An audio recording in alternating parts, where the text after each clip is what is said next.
At least 22 people are dead and hundreds have been injured after violent protests in Nepal. Now, the massive anti-corruption movement continued despite the previously imposed social media ban being lifted, with protesters saying that social media was never the core concern of the people. Now, the ensuing violence and the unrest prompted the resignation of Nepal's Prime Minister KP Sharma Oli. The situation on ground remains volatile. The country's parliament has been charged after it was vandalized. It has been charred with after it was vandalized and set ablaze by protesters on Tuesday. Neighboring buildings have also been torched and streets today lay empty. In Bhatbhateni, a department store was set on fire while 3 police officers stationed at Koteshwar were allegedly killed by protesters after they had already surrendered.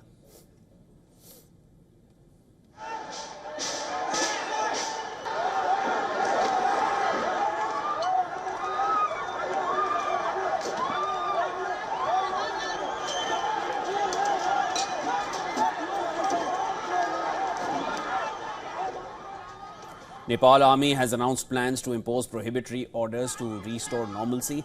So far, over 26 people have been arrested for vandalizing property and looting.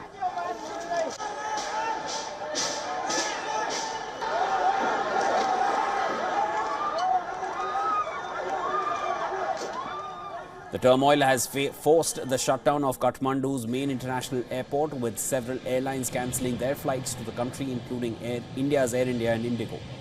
The violent protests are led largely by the country's youth against corruption, nepotism and economic stagnation.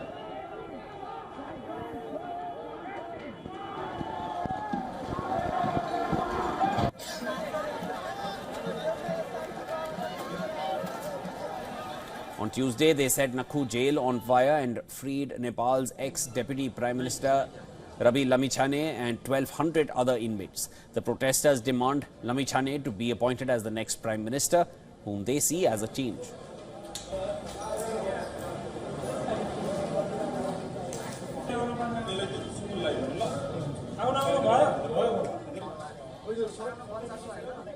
UN Human Rights Chief has termed the incident appalling and has urged authorities to protect the right to peaceful protest and called for investigation into the deadly crackdown.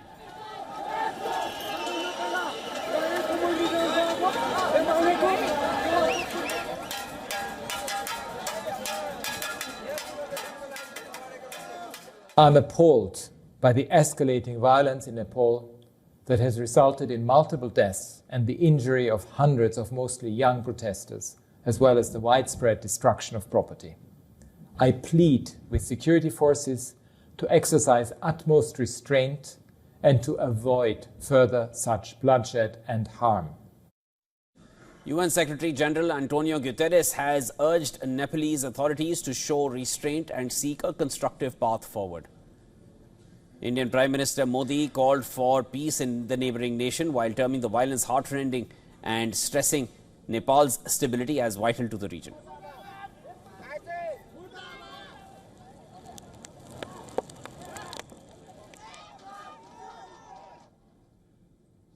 And for more on this, WION's correspondent Saloni Murarka sends us this report from Kathmandu.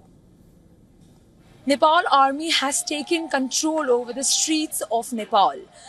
I'm here standing in Kathmandu. This is the Lalitpur area where Nepal Army has been deployed here at different intervals, different intersections. We are seeing the armies on the ground.